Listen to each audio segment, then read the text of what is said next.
I've never run one of these. Jerry. So Jerry's kind of the First default time in charge. But I think there is no mistake. Is there jump into the water, right, Jerry? yeah. But so we're here to talk about our proposed addition. Is that true? Can I start? Yes, please. 2 years ago, maybe over 2 years ago, Gail, where's Gail? There it is. We were looking at the preschool, is kind of what got this all, got the ball rolling. And we ended up, and I think Jerry was working with Mike on some other project with the town. I forget how we ended up with Mike. I've worked with Mike on a couple of projects. Yeah, but anyways, we Yeah. were looking, at least at the time, for some, at least schematic, and don't get any comment. Mr. Michael Shore, architect, and so we were looking at how could we, maybe see if there was a way to fit in or integrate a preschool into the Jackson Grammar School. There were also some major questions, and this is where I was in the, this requires a professional, was the big question mark had been for years about whether or not we could use the basement for classroom space, and if we could, what ages were allowed, and if 1 and 2 weren't allowed down there on a regular basis, could we have them go down there for library, or could we have them go down there to eat, and we were like, we have no idea. So that's when we had Mike come in, and we kind of started out with some broad sketches, and then last year, and that was with a little bit of money, and then last year, or the fiscal year that we're in now, last year's March annual meeting, included either about $75,000 to have Mike actually do the, I don't know what you call it, it's more than schematic, right? Yeah, I mean, that money was going to take us a little bit further than just schematics on. Right. But the first contract was basically to work with the construction or the building committee to determine what it is you felt you needed Right. and what was lacking, and what our possible solutions were. And that first year, you had met with members of the staff. He interviewed all the staff. Yeah. Did a Great. sidewalk with John. Right, Yeah. and so before he really started putting pen to paper, he had met with the facilities committee and members of the school staff that went over what their needs were in terms of what was lacking there now. So, what do you think of that? So, what came of that is, the realization that the classrooms that are in the original school are kind of lacking, don't meet current standard, and just the layout doesn't work great. The other thing is obviously the preschool component that you were trying to fit into this, and then possibility of adding yet another classroom, and then some special need or special services space for PT, OT, teachers space, all that stuff. So the way my mind works is the easiest way for me to resolve that stuff is start drawing. So that's what I did. So I can go over this. Everybody can see very well or not. Yeah, we'll figure it out. So this is on the first floor. What I did is I took the 2 classrooms that were here and used one of the hallway walls as the classroom wall for. Can you show us where the main entrance is, Mike, just to get Yeah, us? the main entrance is right here. Okay. And then the original school is right here, the old entrance right there. So what I did is I took the classroom that was sort of being used as a hallway / classroom, and I turned that into 2 offices, and then took the original back classroom and added onto it. So now it's beyond, it's more than the minimum requirement square footage. So it's a nice big generous space, got a nice big high ceiling. Works out to be a great space. The nurse's station stays pretty much the same in that bathroom. So you end up with Gail's office moves over here, and we have an OT office over here, and then we would, refurbish those 2 bathrooms, make them work a little better. The access to upstairs for now would just basically stay the same. Technically not supposed to be usable space, 1 exit and all that stuff, but I know you're using it for storage, and I don't really see an issue with doing that with it. So So out, and then the next area that we can talk about is, right now, the building ends here like this. That's the exit stair that go down to the basement, and then that's the hallway exit right here. So the proposed addition that I did is coming out the back off that hallway, just creating a new hallway that wraps around and out this way. So you got a nice big classroom here, your preschool classroom over here, and then they would have their own entrance, so they don't have to go through the rest of the school to get into their facility. They've got a place, for their boots and coats and all that stuff, and their teacher's space. They have a nice big space, they have their own bathroom, they have direct access, the two direct access to the grounds. Off that back hallway, I added another small bathroom right here. And then this classroom also has a door outside, so it can be used for, kindergarten, first and second. Same with this one now, that's got the two exits as well at grade, which is a requirement. Then the other component, what we started looking at is how do we make use of the basement, and which would require, a proper second means of egress and an elevator. So what I came up with is taking where the stairs are now, basically taking that space and putting an elevator right there. And then where you now have, there's a small space here. It's my office. Your office. Gail, we moved you, so putting a staircase here that would access directly outdoors as well, so it meets the, the requirement. One of the big things I remember with John is there's literally no place for any type of equipment storage, any type of mechanical floor machines or anything like that at all. And of course, the only place to store it is in the basement, which you have to haul those 500-pound machines up. It just can't do it. Right, so now, it's still open as to what you would do with the downstairs, but now you have, massive storage. You could section off a portion as a library or, some sort of teacher space or, whatever you want to do with it. So is this really the addition of one classroom, which is the preschool? Because No, this is the addition of two classrooms. But One classroom and the preschool. Okay. And then enlarging this one here, so that Okay, right I thought for now, some reason there were two classrooms. there are now, Uh-huh. but we've took one out. Okay, that's why I was saying that if you take one out there, but you don't add one, so are we really adding two? You've taken this one out and you've added this one. It's a net of one, though. So net your one. net gain is the, Okay, so that's what I is clarify the that. preschool. Yeah, But you've also now got classrooms that are, Yeah. meet requirements. Meet code. Meet the school. Then we have Education lost the code. library, it just doesn't have windows. yeah, I just was clarifying that we didn't, so then in terms of like, one of the things that has come up a lot is like maker space, or some space that can be used, as we're doing, different ways of hands-on learning. Where is that kind of ambidextrous across the Well, right, and you've got some flexibility now. You have this room here, which you Yeah. could use that way and move books downstairs. Yeah, Um, cool. Yeah, I just know and it's come up in the strategic planning for the community, really excited about having more space for that. Right. So All the entrances are covered. The library, could you explain? The library has no windows? well, it's not, it probably will still have like natural light from somewhere, but it's not on the outside. Yeah, it would be like hallway light. It's not going to be, Okay, what if they have to get out of there? there's still two ways. Well, right now Two there's ways? one, but they go right out this hallway and then Okay.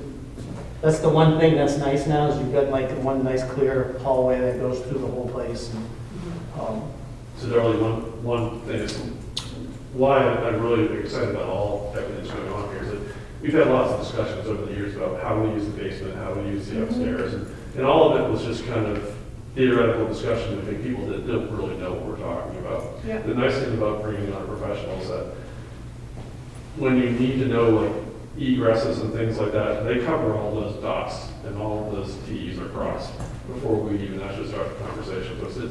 So it formalizes the process, and most of everything we're talking about now is actually, it's been reviewed and vetted to the point that we know that it's actually.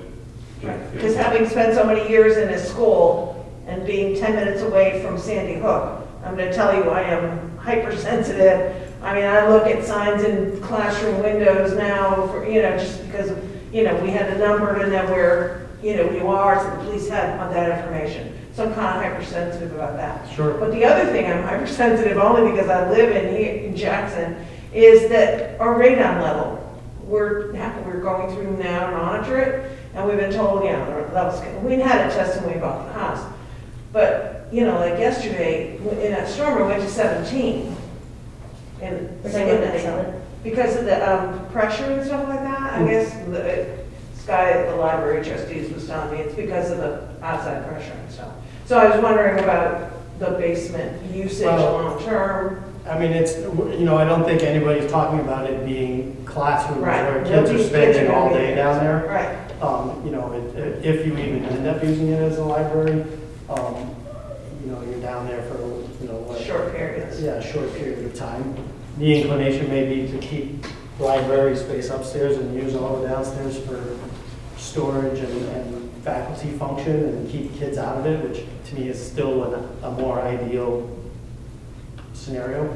So it With was, the additional storage space too and the size in the classrooms, one of the things Allison, our tech person, has talked about is acre space on the park.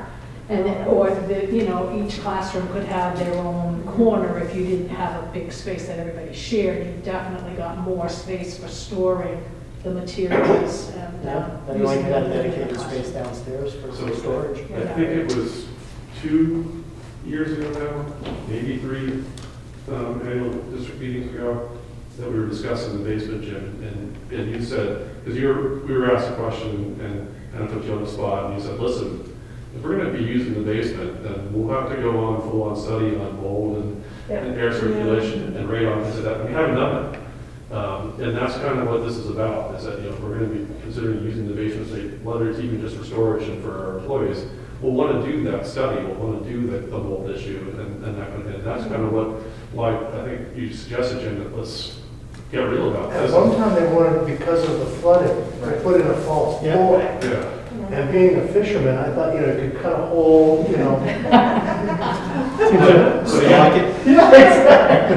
Everything- Got my hands on, there you go. Yeah, makerspace right And there. everything, like, right now, basically, it's just been discussions, and that's why we're proposing to put this $250,000 warrant article out there, so we can actually do this, we can actually get the answers. So, is mold an issue, is radon an issue? And then how do we mitigate those things, and hopefully we'll have the funds and the resources to actually answer these questions, so that we can be assured that we're doing the right thing.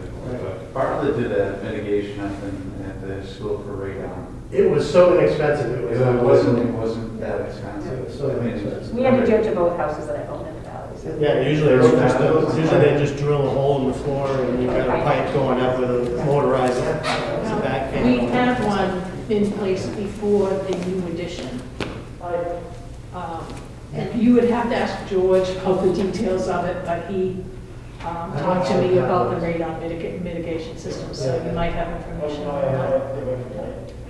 When the new entrance will also be, it'll have a lockout so to make the front entrance. Yeah, what's the entrance Yeah, change? so this is, so what we've done here is we've created a secure airlock, basically, that you come in and you've got to get buzzed in before you get into the next door. Which is awesome. Which is, Yeah, it's Which like is- in Connecticut, what happened was, right away, they made foyers. Yep.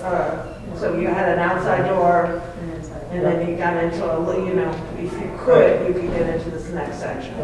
So and we can do, it's not bullet resistant, but you could do a blast film on there. That makes it pretty darn hard to get through. Without going crazy, overkill on the thing, but, And then this is these are the. yeah, I'll go through those in just a sec, but does anyone have any questions on this floor? So like, this exit here, there's a covered roof over it.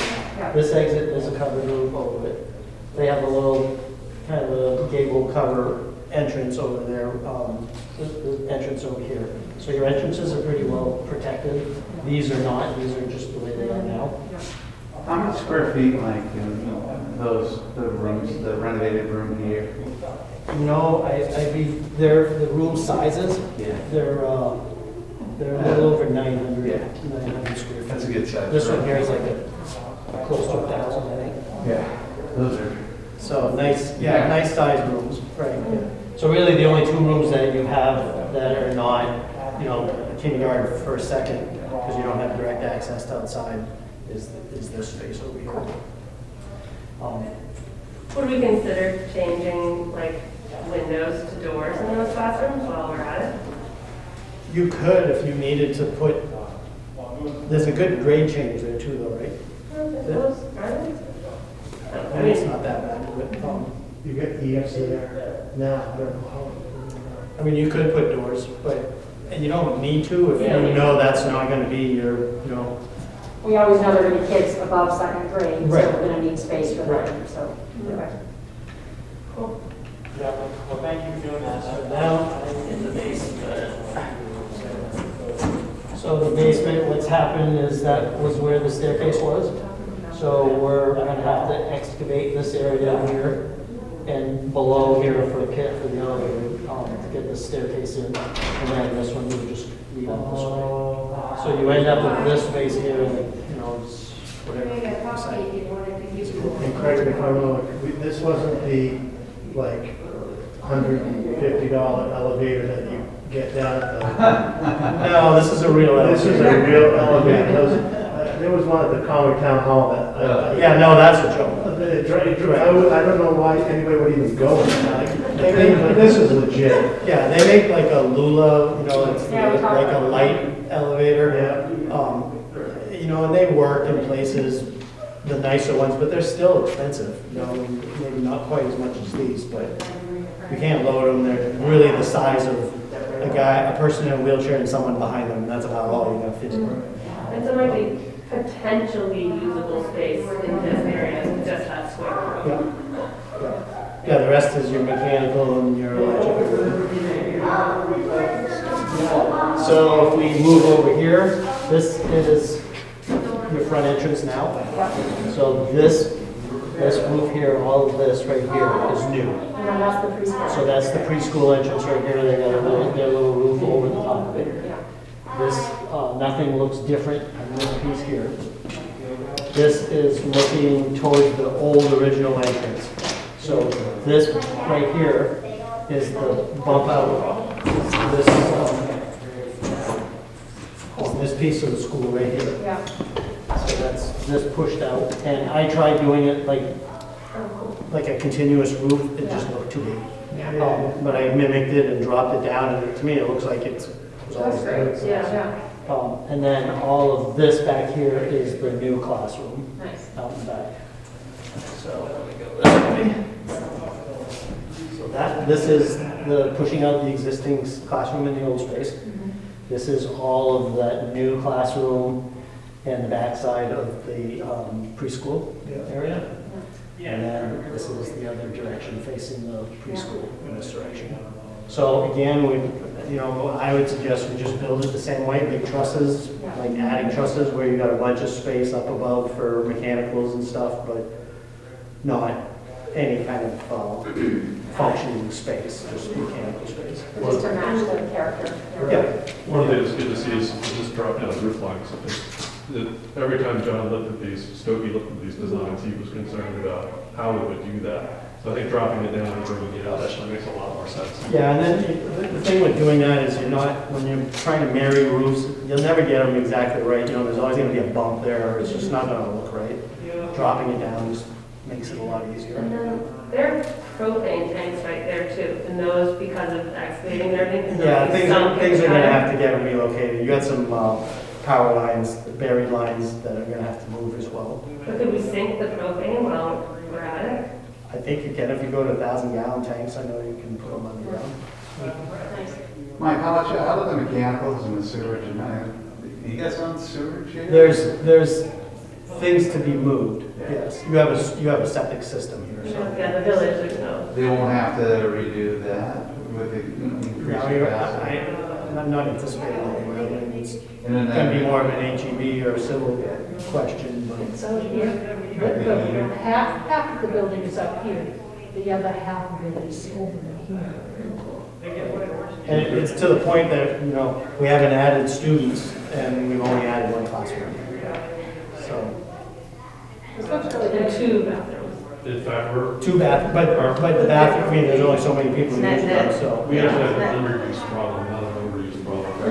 Yeah. No, seriously, so Yeah. particularly this building, because we had odors in the building for the longest time, and most of it, we weren't actually using it. Yeah, so you got that. Trash dry up. Yeah. It's great. This looks really good. I mean, I've had many conversations with the people in the town about the plan for the $250,000 warrant article versus going forward with the whole thing. And people are pretty excited. People are excited to see this. I'm hoping that just gets people to reading and nothing else. Like, hey, we're trying to get real about this, and here's your wake up call. Yeah, exactly. The big challenge here with this thing was just getting roof lines to work and Yeah. tying it all in together. Well, that's right. We didn't create a worse nightmare than we already have. You kept the character of the original building, but you've also the functionality so that, if somebody comes to pick up their preschooler at 1 o'clock, they don't have to travel all through the building. People we may or may not know, that well, we've got one entrance of their own over there. And you can set that up the same way with, locking, like a lockout. Absolutely. But you can't get in unless some of the buses are, which makes a lot of sense with preschool kids. Yeah. That's great. I think you did a wonderful job. Yeah, thanks. And, I think you're right. Good job, Mike. You'll never go anywhere. You'll just be talking about it down the road if you don't. And personally, why I'm so excited about this is I've been working with this for 15 years or more. I literally designed the latest edition of the building, and I didn't think that it could be made bigger in any way that made any sense, keeping the character of the building the same, and being able to use the footprint that we had. I just didn't think it could be done. I was so excited to see that you can't put it. It actually makes sense and fits in really well. And it's maintaining that character that I think is just spectacular. But it meets our needs. Yeah. The other thing we Foreseeable talked future. about down the road is if you ever wanted to continue out and, connect to this building, we can make that work with this plan. That's great. Basically off of this hallway right here, and whether there's some jogs in it or there's a grade change, so we'd have, some ramping involved in it. But Yeah. the downside of all that is it separates your backyard from, Right. it's now, kind of not landlocked, but certainly landlocked in that direction. Cool. So then the $250,000, $250,000 warrant article is to give us the cash to be able to start to be able to hit the ground running effectively, right? Yeah, and Jim, Mike, is that going to be enough money to get the engineering done for this project so that we can actually have something to put back out, put up for a spec bid? Will we get a fall short on that, or should that be? 250, no, I mean, no, you're gonna be, if you're spending some on some environmental to see, what's going on in the basement, I can't imagine that's gonna be, more than 25 or 30,000 at the max, I would imagine. Civil engineering and then the whole architectural MEP package, you've already got 75 there now, right? Mm-hmm. And we haven't spent, a third of that, so. So I have a question on that, which is to play a little bit of devil's advocate. If I was a town member and I said, if I say yes to 250, am I basically saying yes to the addition? Or are we talking about sunk cost because if we spend 250, but then this gets voted down, then we just spent out a bunch of money that can't be used in any other way? Yes. That's it. Yeah. Yes, if you don't want to spend eventually $2 million, Yeah, don't spend the 250. yeah, which I hope, Right. We'll bring people There should up. be enough Right. here, Yeah. there should be enough here for people to be able to decide if they want to spend 2 million or not. Yeah. Before I'm not gonna say throw away 250, but yeah, you might do it and sit on it for 3 years before anything gets done. But to me, you could take this, or, we can take this a little bit further, I can have it, colored or, whatever, so it looks more realistic and push that and I just think as a put off board, a year. what we need to do is be really behind this, right? Oh, yeah. So that when we're showing this, and we're also explaining that that's the commitment, that yes, this is step one, and this is our vision, and we've worked, for years and years to get here and have that excitement, because I think that's something that was missing in the last time, which was not this plan at all. But I just think that that's going to be helpful to carry that energy, because we're really asking people for that larger investment with a kind of starter. And the other thing we have to tie into this with that too, is that it might be, has some warrant article been worked yet? Yeah. It's drafted up. You'll see it tonight. Because I think we want to make sure we're not like handcuffing ourselves to how that gets spent. Because one of the things we need to kind of reconcile with this is the outdoor space, Yeah. which is a huge priority for when we're working on strategic plan. Yeah. Outdoor spaces is like kind of the number one thing. So it's like we want to be able to maybe Use it for either. Our time's up. Okay.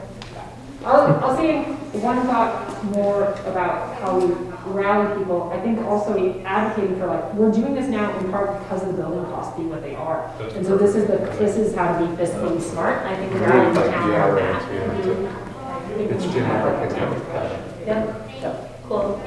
Do we need to do anything to officially end this part? Now it's a work session, so you guys Work session. Mike, thank you. Thank you. Thanks, Mike. Those are yours. The easel's mine. that's So- for this. Right, he's saying only a third of that. So it's good. This year. Yeah. Right. Good. Thanks, Jim. Hi, Penny. John, how are you?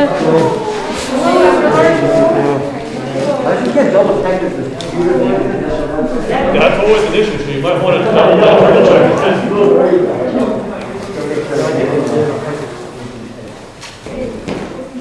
I know, right? It's sort of nuts. Okay. It's down over the little building. Down for anywhere special. I know. Thank you, everybody. Thank you, Mike. Super tight. Get it. Can we have those at the school? You want some? You guys, come on in. Okay, Gail's gonna keep those. Yes. I thought you grabbed those ones. Yeah.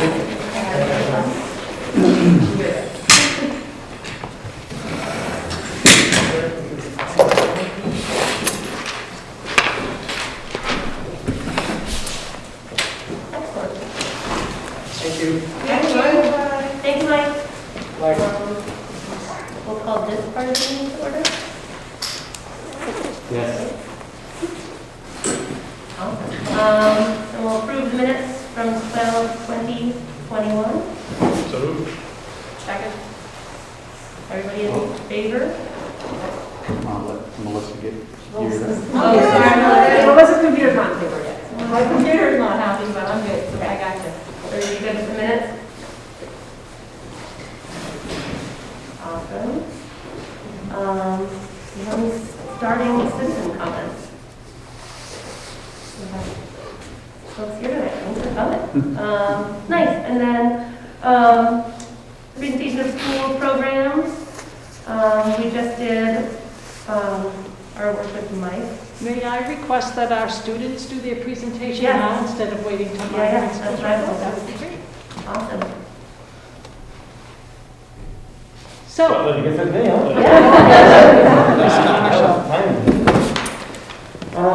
All right, you guys want to come on up? We have some volunteers, that when I ask the volunteers to come to the school board, they immediately raise their hand. I'm very appreciative of that. Can you imagine as a kid? it's a life lesson.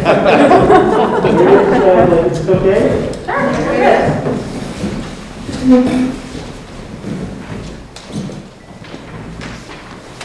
Good evening, members of the Jackson School Board.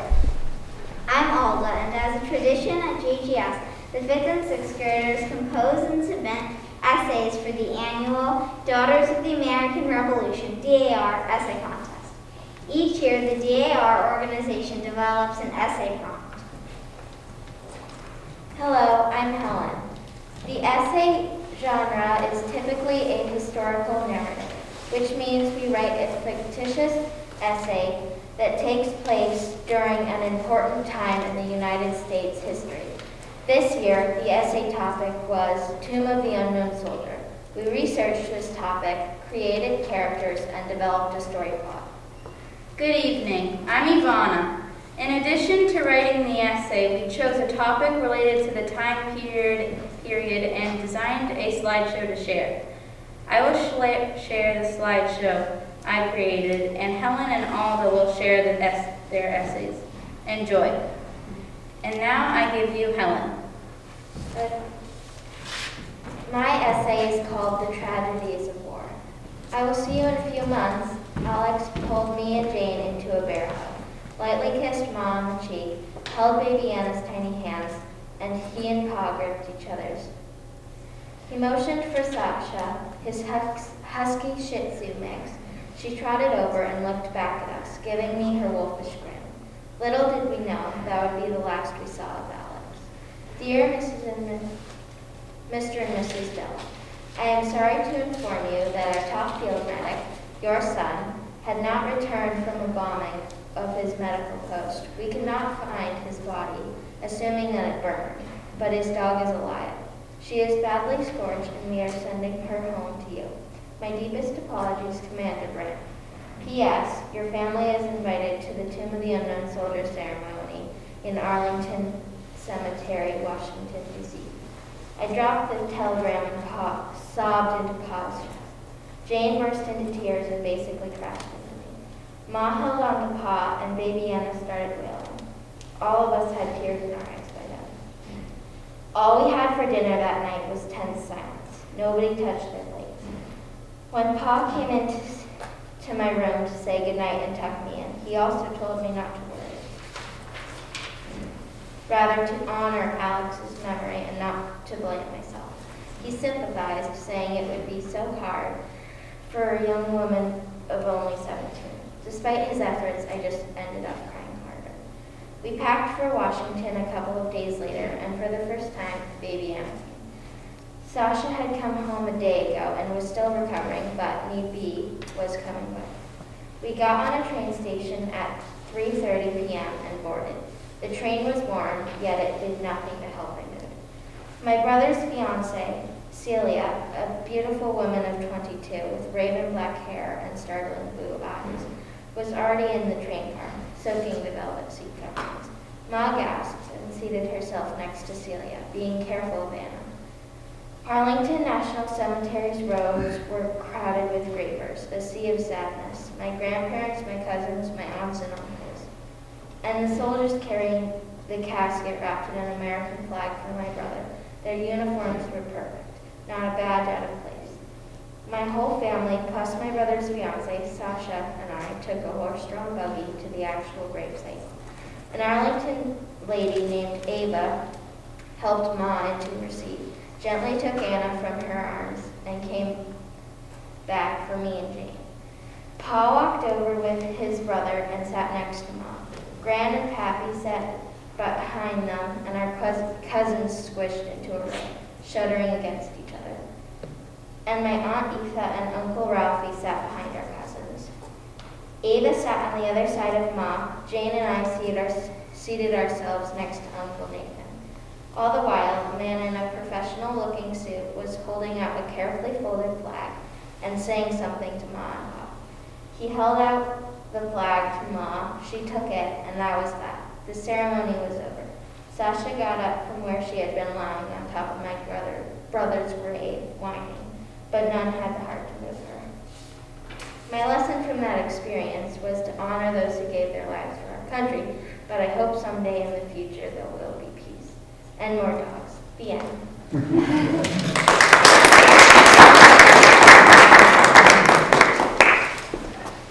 Now to Ivana for her slideshow.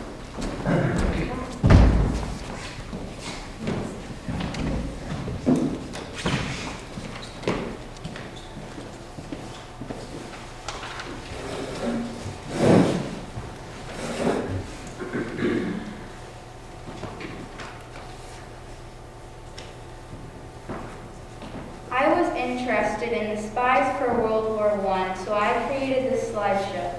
I will now share it. Spies During World War I by Ivana P. Margaretha G. Truda MacLeod. She was the first female spy. She is better known as stage name Mata Hari. She was a Dutch dancer, and at the time she was very famous. Later in her life, she was convicted of being a German spy. Arthur Ransom. Ransom was a famous author of the popular children's series, Swallows and Amazons. There was a file on him being suspected as a Russian spy. Azara Pound. Another famous spy was Azara Pound. He was an American poet. He wrote the Cantos, which was an epic 800-page poem. How spies communicated. The spies communicated using messenger dogs, signal lights, carrier pigeons, or early radios. However, they commonly communicated in code to prevent information from falling into the wrong hands. This picture shows a spy putting a telegram on a pigeon. And my last slide is my works cited. Now here is Alda.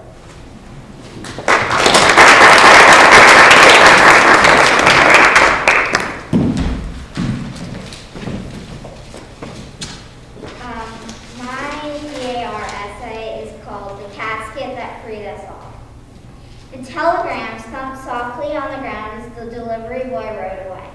It had been over 10 months, but I still flinched whenever the boys delivered their messages. I remembered the horrific day we received a telegram stating my brother had never come back from the Battle of Meuse Argonne, and so they marked him dead. I wondered what it was like for William. Did he experience a quick flash of pain before he faded away, never to return? Had he spent hours slowly dying until he finally gave up? I shuddered, thinking of him dying alone, no one to witness his final breaths, no one to bury his body. I hoped you remembered all the happy memories we shared, the time we caught millions of tiny spring peepers together, the time when we stayed out late and collected fireflies to put in jars that lit up our windows with dancing and whirling lights as we drifted off to sleep. Shaking these thoughts away, I steadied my hands before I pulled on a silky white dress, fitted at the waist with 3/4 length sleeves. It was the same dress I wore when we attended the dedication of the Tomb of the Unknown Soldier. We drove down in a horse-drawn carriage and walked down the aisle of grievers to claim a seat along the aisle so as to see the procession. We reflected in silence for 2 minutes as each of us thought of those we had lost. The soldiers marched in. Behind them, a caisson pulled by a horse carried a casket wrapped in an American flag. I had not known who was in the rectangular pine box, but in my heart it was William, finally returning to us. I still do not know who was in there, but they were heroes, just like my brother. For our family, that casket represented William, but we also knew it represented thousands of brothers, sons, fathers, husbands, grandfathers, and uncles who gave their lives for us. I don't recall most of the things said, but it reminded me that we're all in this together. Every pilot, soldier, and anyone else who served to defend our nation should get honored. I saw my neighbors grieving over a lost brother, 2 little girls who had lost their father, and a wife who would never again see her husband. None of them were from line, but they all deserved to be honored. For some reason, that casket released me. For 10 months, I mourned, but now, finally, I could rest knowing my brother had received a hero's burial. That casket had freed us all.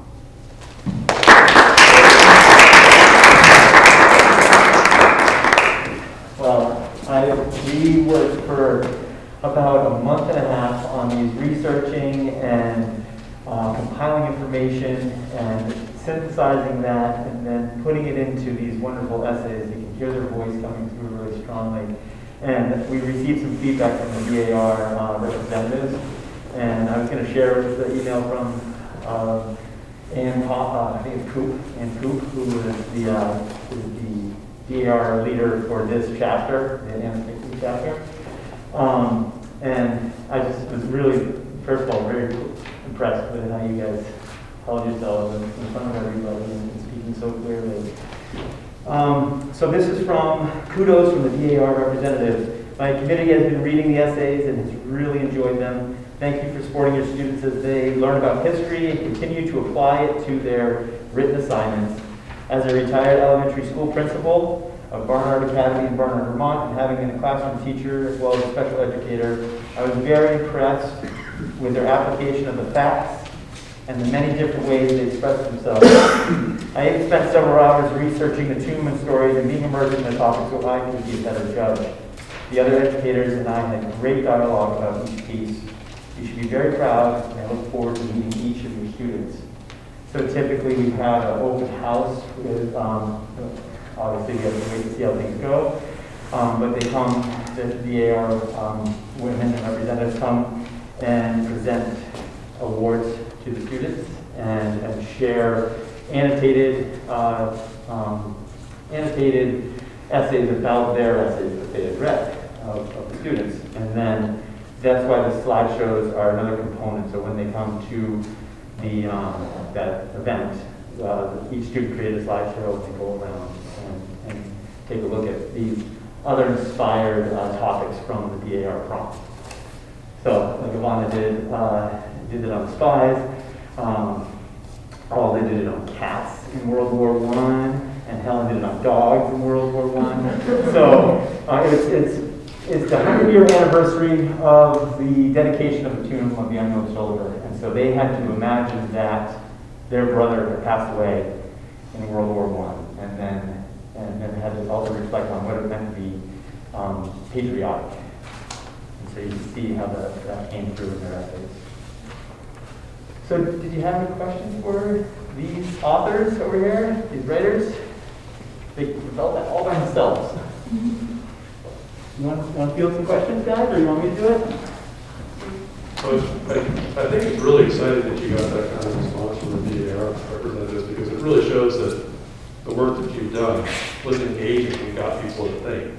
And that's fantastic. Ivana, did I see a picture of a guy throwing a pigeon out of a plane? Yes. That's incredible when you think about that, how we communicate today, where you can push a button on your phone and the whole world can see that communication, versus back then, he was throwing a pigeon out of a plane.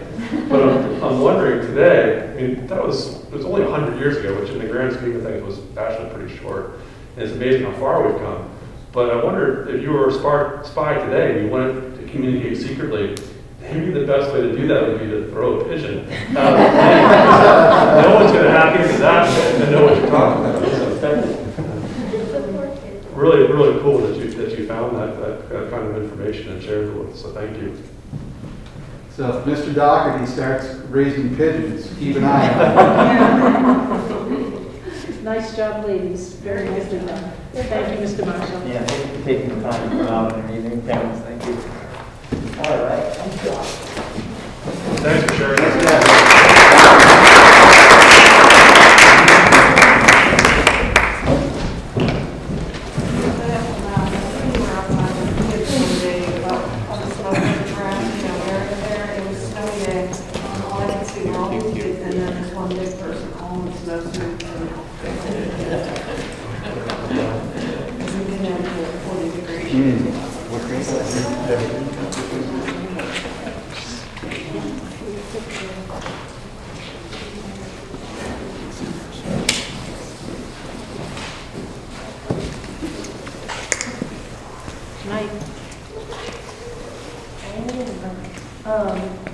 So Mike is on our agenda for tonight.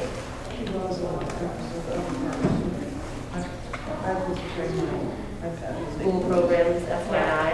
Are we just skipping it? What should we do there? Maybe just for the general public, you can just kind of brief them on his little presentation, and if people wanted to see more, they can do that. So we had a work session this evening before our meeting, and Mike Butcher came and presented the architectural drawings for the school addition that we're considering, and it showed a renovation that brings our classrooms up to a very good size and gives an additional space for preschool.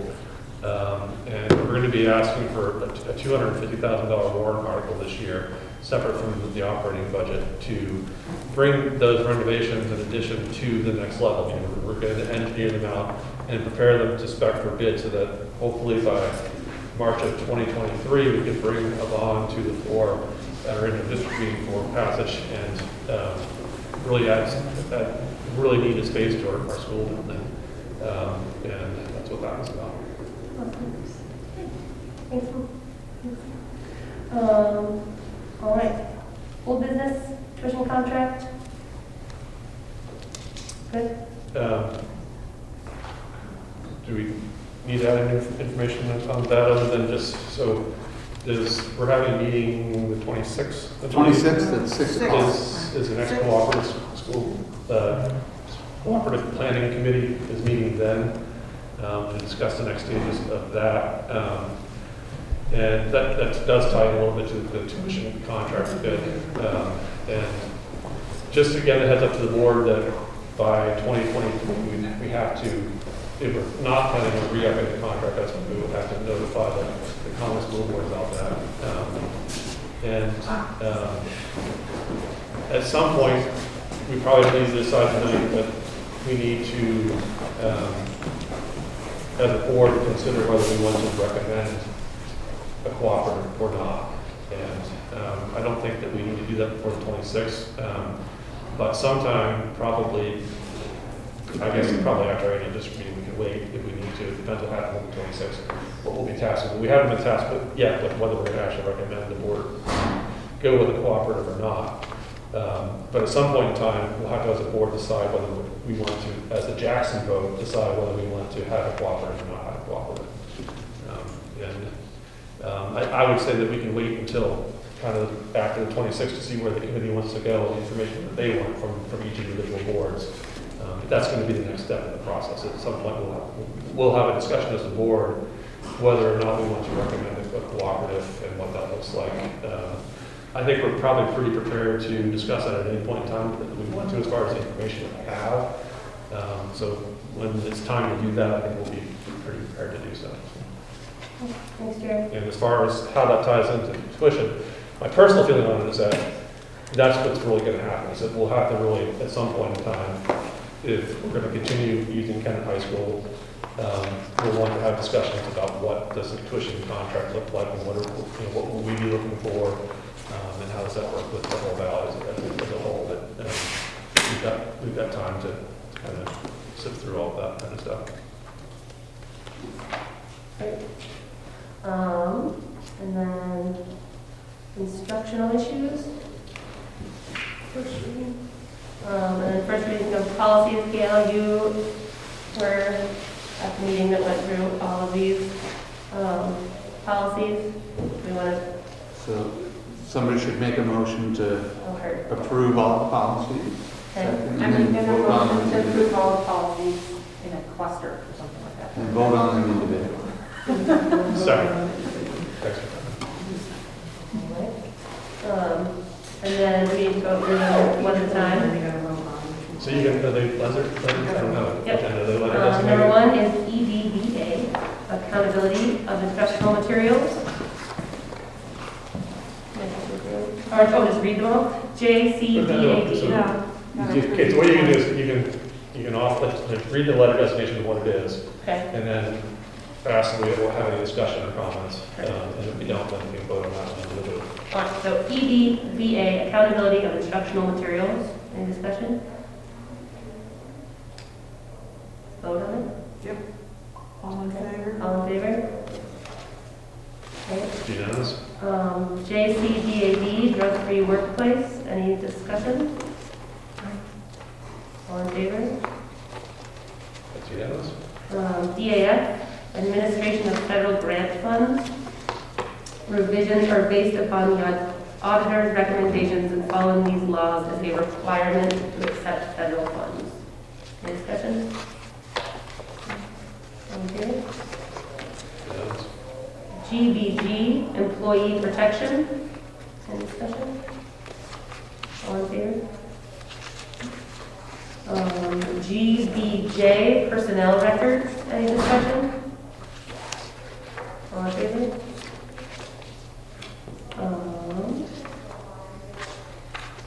personnel policies for non-contracted employees, 2022-23 salary schedule for hiring. Any discussion? All in favor? And the final one, personnel policy. You skipped one. You skipped Oh, perfect, thank you. Number 6, Oh. GCB. Going back to GCB, professional staff contracts. Thank you. Any discussion? All in favor? And then personnel policies for contracted employees, 22, salary schedule for hiring, and Article 12, track changes. Any discussion there? All in favor? Excellent. Thank you, Pam. Then FYI 2022-23 school calendar. Good, everybody? Is that in the packet? Yes, way Way down. down. I tried to find it like 3 different It's times. there, There's- it's there. Okay. The Way grants down. portion is like, really. Yeah, copy if you want. Yeah, I'll take that. I think it's on the website. Wonderful. In case people want to know where it is. Okay, thank you, sir. All right, and then You have a consider walk-in. personnel actions, which is, we have a new addition, to accept the resignation of Cassie Gilmore. Our enrichment and after-school coordinator has submitted her resignation, in a letter here. We want to accept with regret. Yeah, I make a motion to accept with regret for the great work and supporting our staff and students. Second. Okay, all in favor? Awesome. Was that the only personnel action? I have a question. I can't imagine we have a plan yet, but does that mean that after-school care that there is going to disappear right away if she's that coordinator? Or how does that real-time impact? I'm advertising, we were starting a new session next week, so our sessions are on hold until we're able to hire someone. Okay. I have sent an email out to staff to see if there's anybody on staff that might just jump right in, but other than that, I have posted the position now that you've accepted a resignation. Along those lines, if Gail gets a qualified candidate and they come to my office, I would recommend polling the board electronically Yes. in lieu of scheduling another meeting because you don't have a meeting for another 2-3 weeks. Thanks, good. That's going to be relevant also inside of the strategic planning because that's a topic to be in discussion about is how I want to be approaching that. Administrators reports, Kevin? You're going through business affairs? Oh, sorry, I skipped that one too, I'm sorry. Business affairs was first. FYI 2021-22 budget status report. It's in your packet, just as a up-to-date piece. We're going to keep an eye on that tuition line and see where you're at. We talked about this at the last time, whether we need to dip into the tuition trust fund or not. So we'll be keeping a close eye on that. So, Kate, just as a informational piece, so that's something that's in every single one of our Right. board meetings, with good reason, because of all our functions that we do, that's the one that we're one of the most responsible for. Yeah. And so it's in there every time, and it's in there just as an FYI. And you would present it basically as, here's our budget status report, does anybody have any questions or comments towards it? And if we do, we don't, we don't move on to it. Excellent. And I think, does anyone have any questions or comments? No? Okay. And then review draft number 2 of 22-23 proposed budget. I'll take it off of your hands Thank there, you. Kate. There are hard copies of the budget up on the table in front of Micah. If anybody would like one, feel free to That's very important. grab those.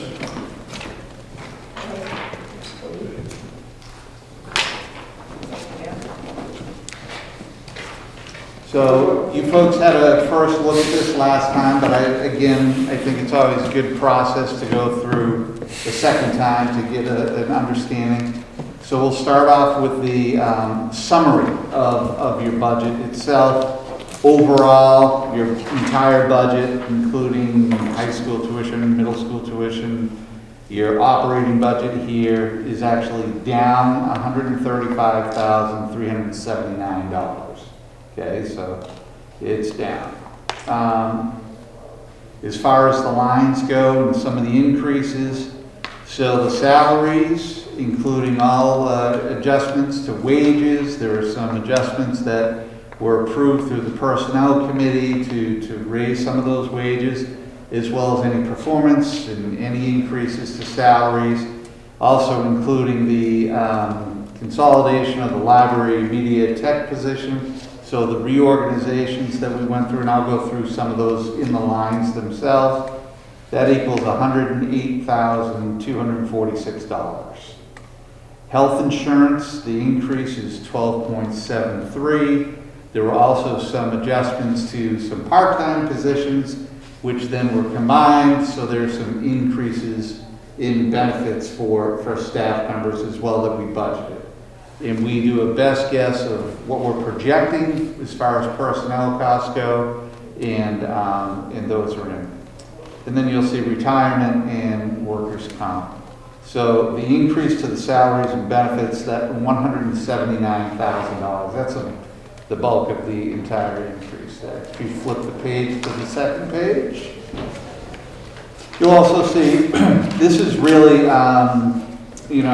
travel, minimal changes there, not a whole lot of lines within that piece, but it does drop down. Special education, if Pam and Gail sit down, those are costs associated with IEPs. They don't project out, they don't make things up, they don't anticipate. Those are for costs that are currently in those IEPs that they know about. Can that change? It absolutely can change, and it could change between now and the budget here, for the good or for the worse, I guess, expense-wise. The next section down, you'll see the middle school tuition, regular education, that's to Bartlett, those are your students. And we talked last time about, there were some adjustments to the tuition rate because of the decline in Bartlett, and the per pupil cost goes up. So that's in there. You'll see high school tuition, regular education drops down. So in the current year's budget, you had 30.22 students. So everyone wonders, why do we have 0.22 students? How does that work? Well, that's based on your what's called average daily membership from the prior year, okay? So we know exactly how many days students are there. It's not like we're projecting. If we were to build it on this year's, we don't know if Pam's going to move out halfway through the year or not. So it's at the close of the prior year. So you had 30.22 that were in the budget for 21-22. Next year, you're down to 21.86, okay? So those are the number of student days, average daily membership for last year, okay? So June 30th of 2021. So it always lags a year behind, but what that does is it gives you an accurate number to project forward. So you'll see a significant decrease there. The bonds, as Jerry was talking about, those tuition agreements are getting ready to expire, not too far from now. So every year that bond goes down because you're paying less interest on that project. So that's a big savings, $252,574. The next section down is really all those just your typical utilities costs, contracted services for the grounds. That's a paving, I believe, that's going to be in the budget, the shared part of the paving here. So that's up $20,000. The bottom of that page, you'll see your technology, and then you'll start seeing some of the other pieces in there. Guidance services a little bit down. Contracted services, nursing supplies. So that is that's going to be in a different line, and we'll show you that because we talked about increasing that as well. And then you'll see contracted services, library and media is down $20,000, but you'll see that is part of the increase of the first part because It's no longer there, and I'll point that out when we go line by line and take a look at it. And then you'll see a big one is the architectural services. So the presentation that you had with Mike Couture earlier tonight, that's what that $70,000 was for. As he stated, there's still money in there. We can take a look in the budget status report to take a look, because if there are other things that the facility committee would like to do, you might be able to tap into that for the remainder of the school year, depending upon where you go. And then that gives you your total summary increases, decreases, again, $135,379. Those are the summaries. If we go to the line by line, I'll just point out a couple of quick things that you want to take a look at. If you go to line 7, salary, part-time, foreign language, tutor, talk to Micah and Kate about that.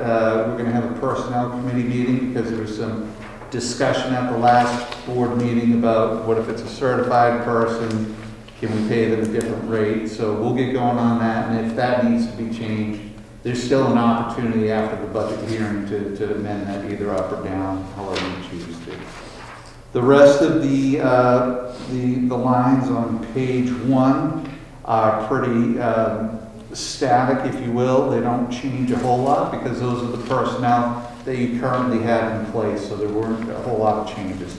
If you go to page 2, that's where, if you take a look at line 46, the tuition for the high school, that's where that significant drop happens. You'll see that. Other than that, there aren't a lot of changes throughout the rest of those lines. And then you get into the special education teaching position, line 73. Throughout, flip the page to page 3. If you have anything, just give me a holler. And then you'll see the extended school year, teacher retirement. Not a whole lot of changes there, just some incremental pieces. The salaries for ESOL, right now, limited to no services that need to be in place, so keeping that pretty stable. You'll see Gail made the pitch for increased summer programming for next summer. And that's line 93. That's in the hourly, not more time, but raising the hourly rates for the counselors to hopefully attract better people. Good, I'm into it, Gail. And that cleans up page 3. If you go to page 4, you'll see, again, just some changes, just increases to the salaries. When you get down to line 121, you'll see contracted services for the nurse.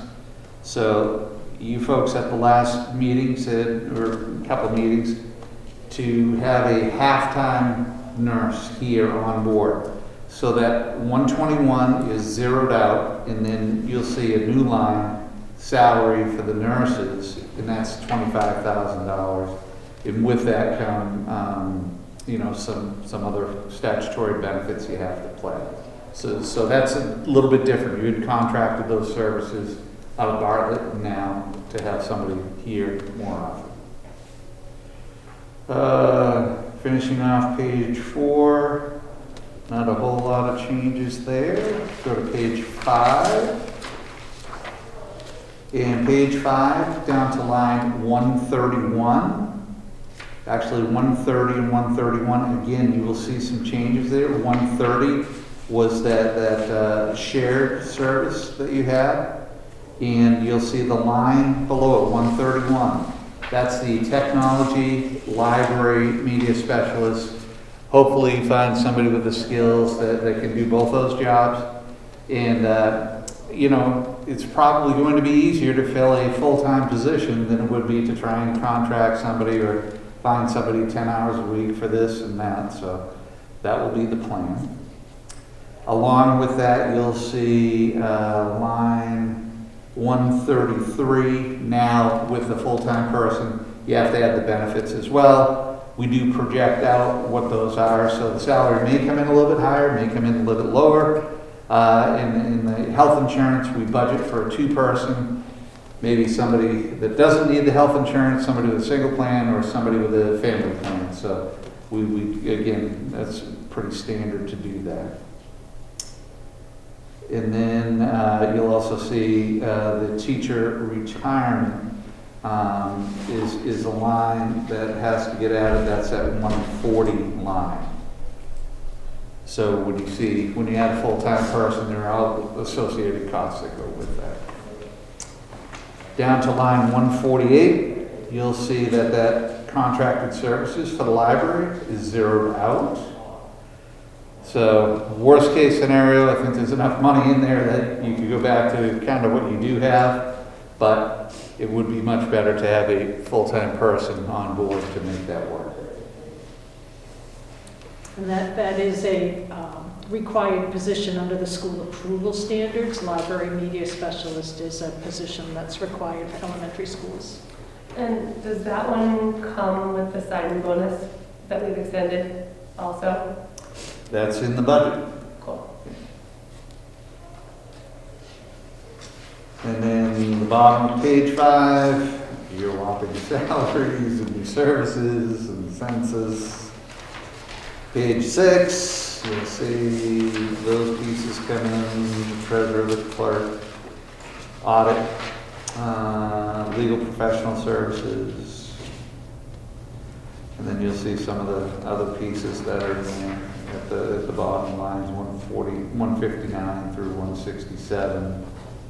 Not a whole lot of change there. The SAU 9 share does go up. Page 7, you'll see the salary for principals, software, other expenses, secretary. Again, we did some adjustments to the support staff as well. Those are reflected in those lines. Same as the operation maintenance and plant.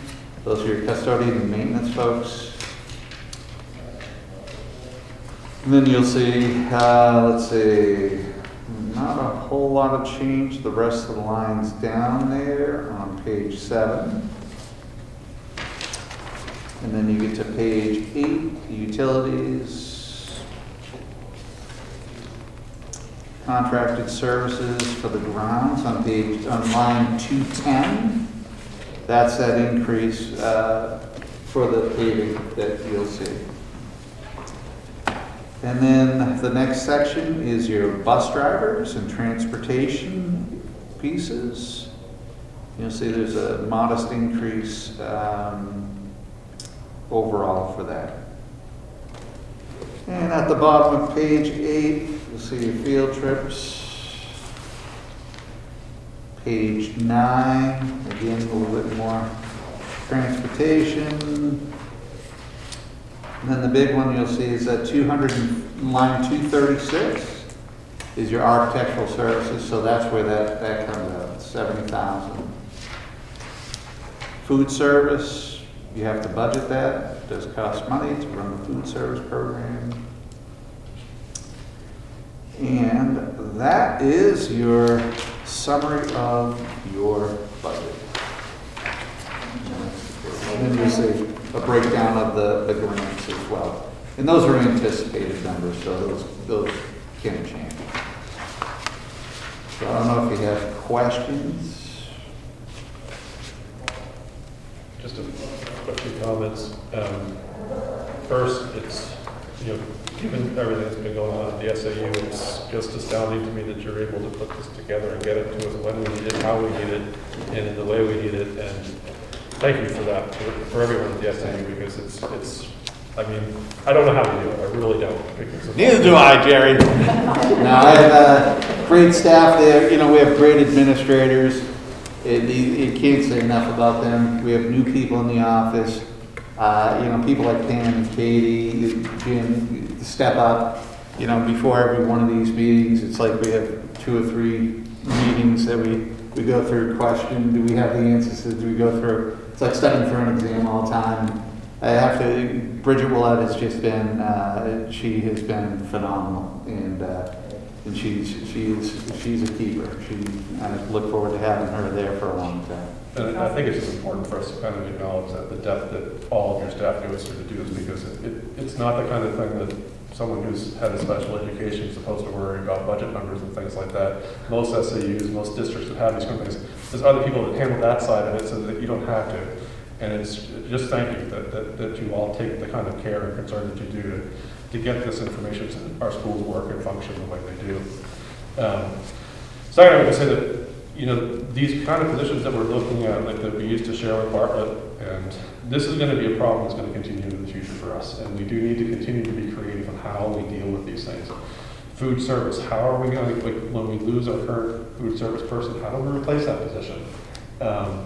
And we just need to be aware of that and thinking into the future, like, these are going to become problems that we're going to have to face. So, and unfortunately, they might mean that we might need to be increasing the salaries for these positions. And just thank you for the work that the personnel committee did this year to get this to the point that it did, because that's probably the most important thing that we can be doing right now. And we'll have to continue to do it in the future to make sure that each year we're prepared to run the school to the high level that we currently do. So thank you for everyone that's taking part of that. Thanks, Jane. That's great, thank you. Awesome. Thanks, Kevin, for the review draft number 2 of proposed warrant articles. So it's on the back pages of the handout there. All right, and we just read through these. Yeah, and because the next meeting is the hearing, you should at least vote to place these on the warrant tonight. Excellent. So, Madam Chair, if you read through the article. Just to clarify, Yeah. Kevin, we're not actually voting to place these on the warrant, we're technically placing these on the budget hearing. That's right. After the budget Sorry. hearing, Yeah. we technically vote to place them on the warrant. Yeah, thank you. All right, so, And I took the liberty of putting some numbers in there, but you can change those at any point through the discussion that we had last week. Yes, so they're based on what we've had. Yeah. so Article 1, to see if the school district will vote to raise and appropriate the sum of $2,854,739 for the support of schools, for the payment of salaries for school district officials and agents, and for the payment of the statutory obligations of the district, with $14,100 offsetting this amount from various grants. This article does not include appropriations voted in other warrant articles. How does that sound to everybody? Motion to approve it, or are we looking for? Well, you're going to move it To to do the, the whole thing? Motion to move it to the public hearing, Okay. to use this number for our Okay. public hearing. So, Great. So, motion to move this to the public hearing. second. Awesome. Article 2, to see if the school well, you district... need to vote on Now that. you can vote on sorry. it. Sorry. Discussion and then vote. Any discussion? Vote. You're doing good. You're doing well. Good job. All right. Article 2, to see if the school district will vote to raise and appropriate the sum of $10,000 to be added to the capital reserve fund, special education, previously established for this purpose. Motion to move this to the public forum. Excellent. Second. Any discussion on that one? Was that the number that we thought? Yes. It was the So number what is that, what you talked about last That's time? what we talked about last time. Okay, cool. so you have $197,742 in that account right now. Great. Everybody good with that? That's Excellent. unanimous. Article 3, to see if the school district will vote to raise and appropriate the sum of $50,000 to be added to the capital reserve fund, school buses, previously established for this purpose. Any discussion on the buses? Move to. Put it on the warrant. Move it to the public hearing. Move to public hearing. Second. Discussion. You currently have $87,476. Great. Great. Everybody in favor? No? Awesome. So, Kate, Yeah. it's helpful when you're going tallying the vote. Yep. Like, we're in agreement on both things most of the time, but so just for the record, to say Let's say it out loud. what the vote is. If it's unanimous, it's unanimous, or it's 4-1, or 3-1, Okay. or who abstains. Helpful, Lisa. Okay. Article 4, see if the school district will vote to raise and appropriate the sum of $3,000 to be added to the Whitney Maintenance Fund previously established for this purpose in 2010.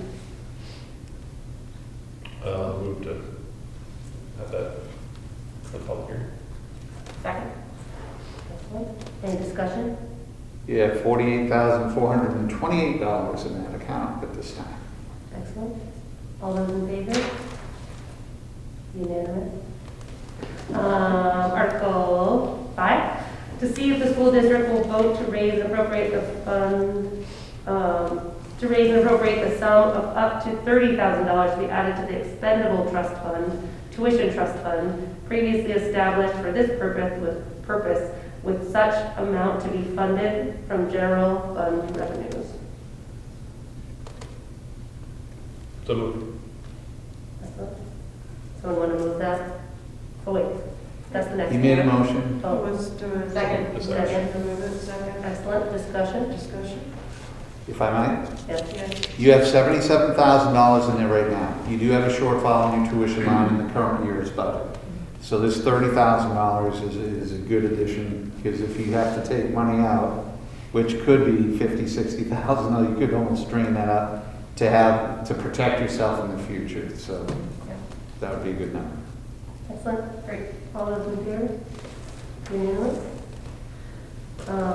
Number 6, to see if the school district will vote to establish a Jackson Grammar School renovation and construction capital reserve fund under the provisions of RSA 35.1 for the planning, design, construction, renovation of the Jackson Grammar School, and to raise and appropriate the sum of $250,000 to be placed in this fund. Further, to name the Jackson School District as agents to expend from said fund. There's some typos in here. Recommendations required. I think,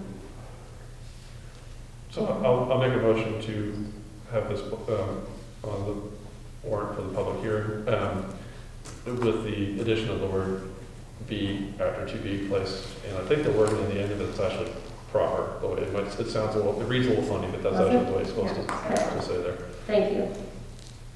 Second. Any discussion? All those in favor? Unanimous.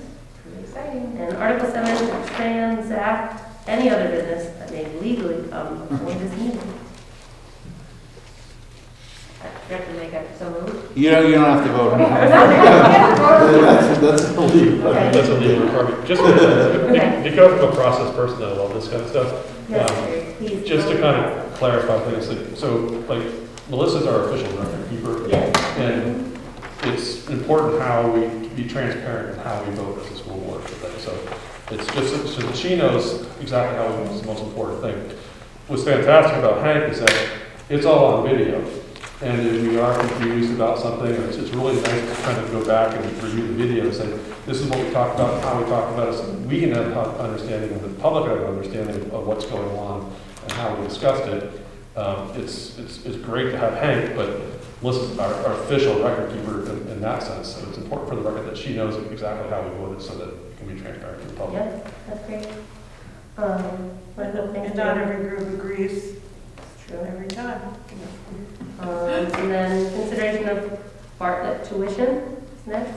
Yeah, no, we kind of talked about it already, just that it was a placeholder on here. We'll probably keep an eye on that throughout the year, so it may be under business affairs each time, and we'll give you an update, and then as things come in, we'll keep you up to speed on that. Excellent. And then next up is administrators report. Yeah, just as you guys get to see, it's budget time, so not only do we do the rounds to 8 other towns and try and keep all these things straight, but That's been the big push for us in the SAU, as well as keeping track of a few other things. So, as Jerry said, the Mount Washington Valley Cooperative School District Planning Committee. So that was what the article was, right? It is to establish a planning committee, and then obviously there's nothing moving forward to the towns at this point. Jerry's been a great advocate. He has a lot of history and insight into the process, which is good, because I don't know, there are a few other board members that have been around for a while, but Jerry has a good feel for that, so that's a good thing. So yeah, that meeting, it is open to the public. Anybody can join. Feel free. COVID and SAS testing update. So one of the things coming back from vacation that kind of hit us a little bit harder than what we thought. The first week back, I think we had 108 cases. We try to update that dashboard as best we can. District-wide, school-wide, some places it's a little bit easier to determine who's a close contact, but so that first week back, there were 108, and then this past week, we did the numbers this morning, 85. The numbers are what the numbers are. It's just a different way, different approach of how we're doing things. The administrators are doing a tremendous job of doing what we can, but yet trying to, keep life going as well. So the good thing is, as long as the staff are not impacted tremendously, we're able to keep open. We have had to go remote at the Bartlett preschool. There was a pretty big number there. But other than that, that would be the approach that we would have at some point. It wouldn't necessarily be, well, Jackson's a little bit different, but because it's so small and everybody's connected. But throughout the other schools, the middle school and the high school, we probably wouldn't shut down the entire school unless there's some real significant piece, or Department of Public Health has us do that. Read the reports. I'm not a doctor, I'm not an epidemiologist, but we're in for a stormy another couple of weeks here, and then the research has shown it's probably going to start tailing off in the end of February and going forward, which will be met with lots of smiles and sense of relief, hopefully. Pam, do you want to talk about SAS testing? SAS, yep. I'll give you guys a quick update. On the 15th of November, you approved participation in SAS, and on the 17th, we ran first run of testing here. So it turned it around really quick. Gail and her team got everybody signed up. 26 people participated. You've had 8 weeks now of testing each week. You have an increase in student and staff participation, which is great, really responding positively. This last run, last Wednesday, the 12th, we had 39 total specimens drawn, 27 staff, and 12 students. Straight through, you have a 0 positivity rate for asymptomatic people. You've done a total of 248 tests. 159 of those are students, and 89 of those are staff. And just a quick summary across the district since the beginning in October 19th. We've run 3,150 tests with 540 people enrolled. So not everybody participates every week. If you've tested positive, you can't participate for 3 months. If you're absent, obviously you can't participate. If you're symptomatic, you can't participate. So right now the SAU is at a 0.95% positivity rate. So we've been very successful in getting 30 asymptomatic positive people home in isolation, and hopefully minimize any spread within their family and within the schools. Do we have that many grown-ups in the building on Wednesday? There's 27. You know what, I These think guys I are read you 27 guys, students Yeah. and the smaller. I think I read you guys backwards. I think it might Okay, be. that's what I was I'm like, what are you here to think about this? Those numbers are You have more staff than students. I'm Sorry, 27 students and 12 That staff. makes more sense. Thank you. Sorry, good catch. And Now I we have need to to say, I was not, like, the prospect of hauling kids back and forth and doing the testing and all of that was a bit daunting, but the people are super professional. The website that we use, I know by Thursday night pretty much that we're all good or not. And it's been really efficiently done. And I want to thank Pam for setting it all up. But John and Susan, they have a walkie-talkie system, and the staff goes back and forth, taking turns with the group. So it's worked out, it's run very smoothly, and the folks who come and do it are very professional and Our partnership efficient. with Stewart's Ambulance Service and with the UNH lab, they've been phenomenal. Yeah, Really, done very a good job. responsive. It's really, as a parent, it's awesome. I like, I appreciate it, so like the value it adds to our family is like, I can't really underestimate, like it adds so much value to right now. It's really, really, really awesome. Thank you. And I know other folks feel the same, so thank you for the walkie-talkies and the hiccups in the schedule and all of the things. But it's awesome. So thank you. By watching the news in the last few weeks, I was thinking about how ahead of the game this was. People are scrambling to test. A friend of mine in Connecticut, a grandson, happens to be living with them right now.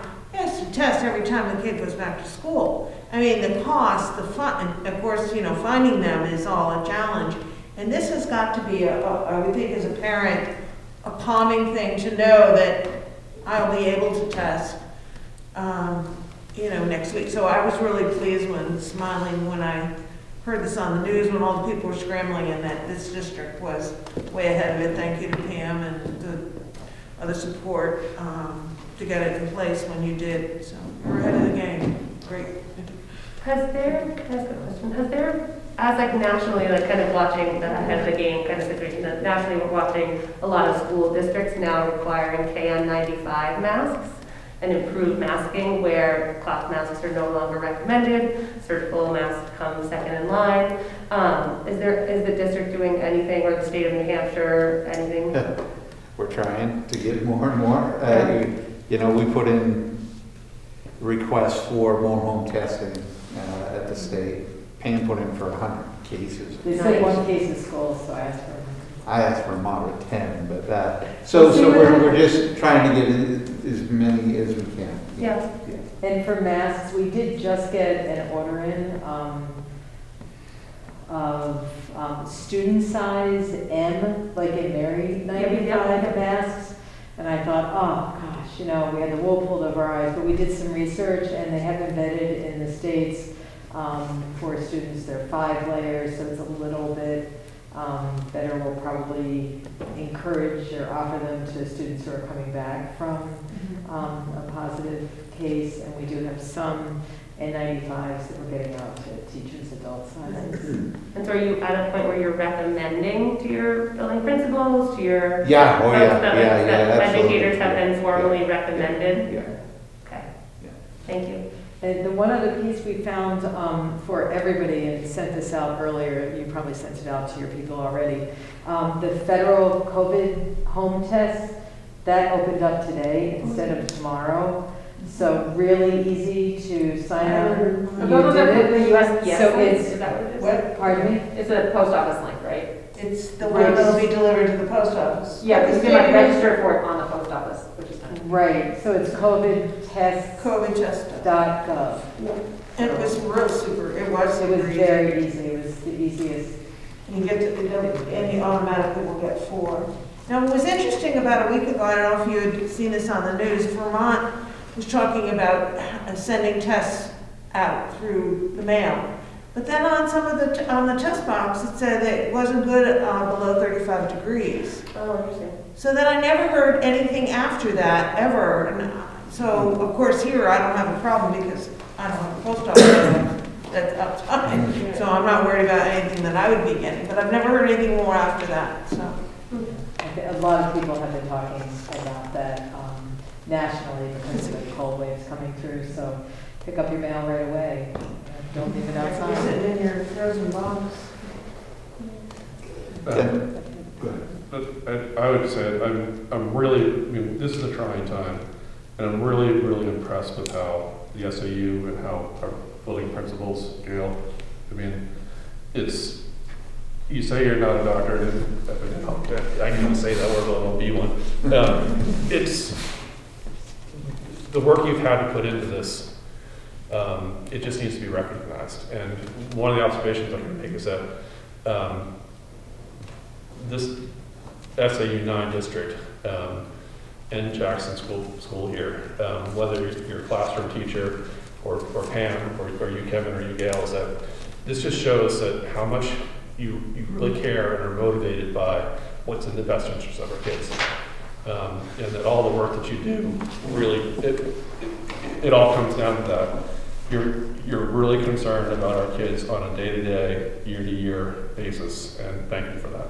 Because this is, again, it's probably the most trying time we've had for education in our lifetime, and hopefully be the most we ever have.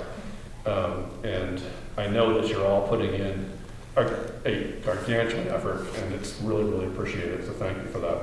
Somebody asked me the other day, they were talking about, the shortage, and they said, well, you got to look around at our schools, and Joan, she's not just a teacher, she's a member of the community, she's a soccer coach, she's a mom, and these folks here, we're very lucky in looking at the number of vacancies in every leadership position throughout the state. I mean, they're just rolling over, teachers are too, and that's a tribute to the entire Mount Washington Valley.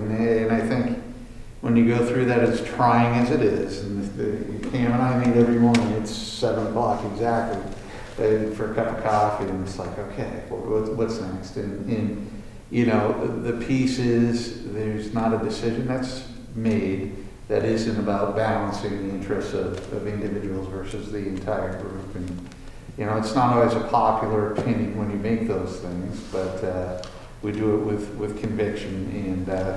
And these guys, like I said, they're tremendous. And have a great team and a great staff all around.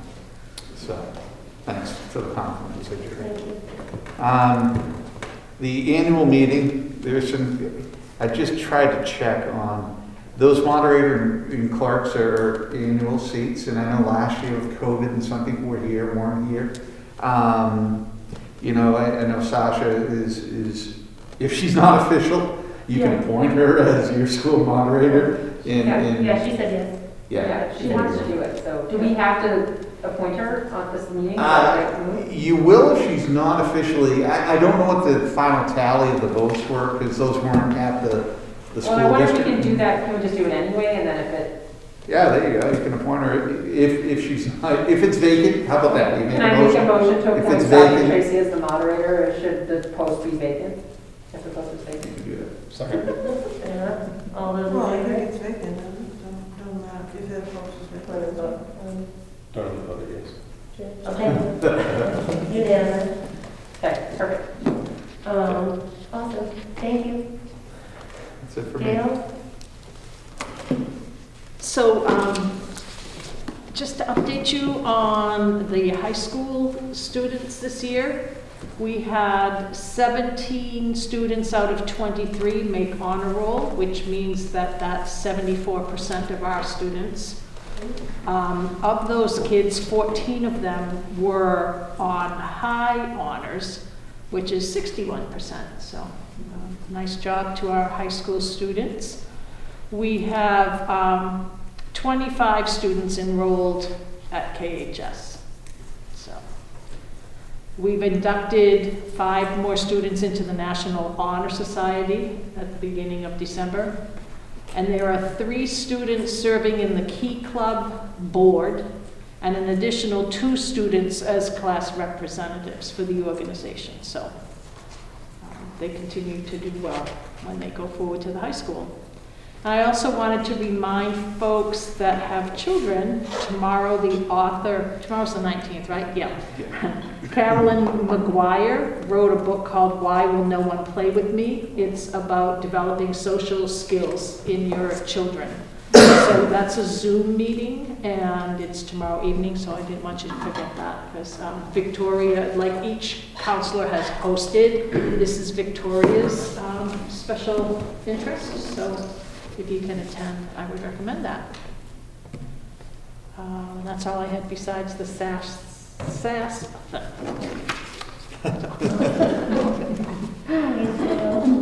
Board member issues, board member discussion, consider extension of COVID absence days for staff. So, Second? Kevin? Go ahead, Eric. I was just making the motion. Yeah, oh, sorry, yeah, so just an explanation of that is, back in October, I think, we said, requested that there were 5 COVID absence days for staff members, that's everybody who's working in the building, to be used if either they are positive, they're symptomatic and getting tested, or they have to care for a child who's positive. And some staff members have used them, but other staff members have not. So this is just an extension. There was a deadline of, December 31st, just before we're here. So we're just saying to extend those for those who haven't used all their days for the rest of the year. Okay. I second that. Great, Jerry, motion. All those in favor? Unanimous? Let's see. Next meeting, Thursday, February 3rd at 6 o'clock for the budget hearing. Yes, and then school district meeting is Thursday, March 3rd at 7. School board meeting is before at 6:30. Do we have any committee reports? What? Yes. Just because they're actually required by law. Oh, do we have to vote? Yeah, I'll make a motion to whatever the date was for the public hearing. Thursday, the 3rd. We don't vote on our next meeting, do we? No. Will we vote on the district meeting? So, No, but the So budget our- hearing, So the budget hearing for February 3rd, Thursday at 6 o'clock. we have to vote on that one? yeah, Okay. So you made a motion, Yeah, I'll second it. And then all those in favor is unanimous. And then the school district meeting, Thursday, March 3rd at 7 o'clock, with a school board meeting before it at 6:30. so moved. Second. All those in favor? Excellent. Everybody? Unanimous? So when we have our first school board meeting after the annual district meeting, when new members have been appointed, that's the official start of that school board's year. And at that meeting, we establish when our regular scheduled meetings are.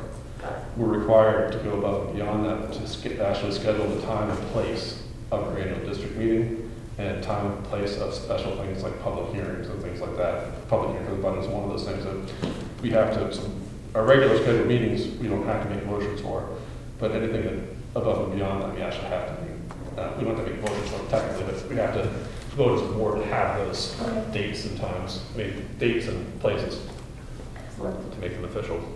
Sounds good. But can I clarify? So not at the March 3rd meeting, but after town meeting? When's the election for the board? 'Cause- So we go on the ballot, which is, we don't have to be, but we go on the same ballot as it's a different ballot. But Right. the town handles our school Right. board official. School board members, the town handles that portion of it, but it's that's officially part of our school district meeting, but the town handles it for us. Okay. Okay. It's actually on the back page of the warrant, you'll see. It's in your packet there. Yeah, I know, I'm trying to, because last year it was all at one thing Yeah. outside of my head. Oh, yeah. That was your I mean, town, I know- yeah, your town meeting was. Town meeting. Yeah. Town meeting was, So, but that's when I got sworn in for the second time that week. I'm just saying. yeah, Double down, yeah. that's a kind of a thing between our moderator, what he hears versus what other things. Right. I wouldn't worry too much about that, but as far as school board members are of how they get elected. Technically, they're part of our annual district meeting. Okay. The town facilitates it for us because we only have one supervisor for the checklist, whether it's the school board or the town portion of it. It's the same people that run the supervisors of the checklist. Okay. And they don't want to run more than one of those because running those is pretty difficult. So they handle the school board elections at the same time as the town position elections. Now we do, after learning the lesson. And because it's just easier, it's easier for them to do that. Technically, it's part of our annual district meeting. Okay. And our process for when we open up our school board session for the year is part of that, but the town facilitates it for us to make it easier for everybody. Just a question maybe for Jerry. You don't have, for the school district meeting, the annual meeting, the supervisors of the checklist here? We would if we had a bond. Okay. So we had, so also, we get lucky every year because if someone were to ask for a secret ballot, then we would need the supervisors of the checklist here. And it would be a headache, not for the school board so much, it would be a big headache for you guys because now we have to schedule a new day where we have the supervisors of the checklist here for one item. So we'd have to recess the meeting until we could reschedule it to bring the supervisor of the checklist in. So it's one of those things where that's also the moderator has a lot of leeway there. Moderator doesn't have to recognize a request for a secret ballot. So it's something I can actually, it's one of the things that's not an issue until it's an issue. And you've been in enough of our school board meetings to know that we pass the biggest budget in town. We usually do it in 15 minutes, but The reason I ask is I got a call from, I think it's Mr. Donahoe? Is there a Donahoe? Kevin Donahoe? Yeah. So he called me and he said, what do I have to do? And I said, well, you know, with this $250,000 warrant article, it's kind of like the preschool. Well, so the preschool, there were more families that couldn't vote. Right. So I did tell him to show up that night. I mean, if there are 15 people, but that's maybe talk over such. So what's posted, like, the hard lesson learned that year when all of the people sat in the audience and were kept from voting was that the supervisors of the checklist should have been asked to review the list of voters before the school district meeting, and they were not. And so the number of folks sitting in, basically who had gone to the town office had done what they needed to do, and that wasn't looked at by the supervisors of the checklist. So I think that moving forward, the idea was that the scheduled meetings would not, that error would not be made again. And just as an aside, Kevin, this to me is one of the biggest reasons why I'm so glad we did not form a cooperative 25 years ago. And why I don't think forming a cooperative in the future is a smart idea is because it's 8 towns we're talking about, from Tamworth to, actually the Harts location, if you will. Yeah. It would mean that there would be a new body of supervisors of the checklist that would have to run supervisors of the checklist for all 8 towns. Right. It's hard enough to do it in a small town like Jackson. I don't know how Conway does it.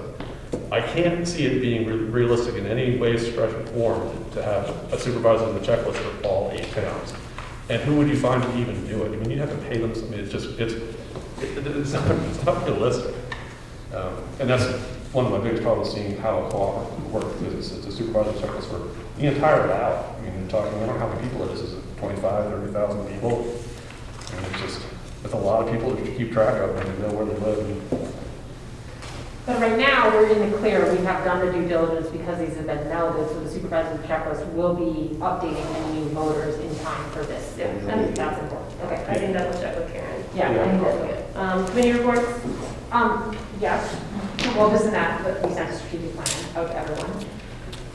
I wanted to flag that right at the beginning of this meeting, Darlene pointed out that we have there's kind of a conflict with the next listening post that we have, which is supposed to be next week on Tuesday night, because there's also the town budget hearing is happening the same night. It's not the same time though.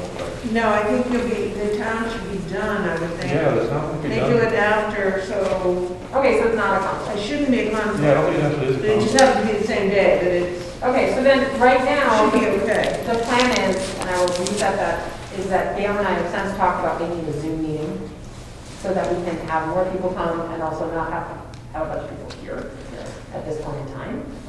And we need to figure out some of the logistics of that. But it will be a 6 o'clock meeting, ostensibly with breakout groups. There are some pieces in the strategic plan where we need some more clarity from the community, priorities that were identified that we want to get more clear on, around such things as after-school programming, different co-curricular activities, understand a little bit more about how the community is talking about doing outdoor and integrating outdoor learning so that it can best inform a strategic plan that represents all the voices that we've been hearing. So it would be wonderful for the whole board to be there and to be present and to also share it with the larger community. And what we will be doing is sharing this draft of the strategic plan with everybody. We haven't really gone through this, but probably before the meeting we'll have it available somehow on the school.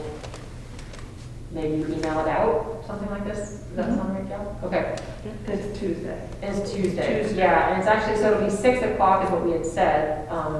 And I can change it, because now it's in person, so our people will be here early, but we'll just move it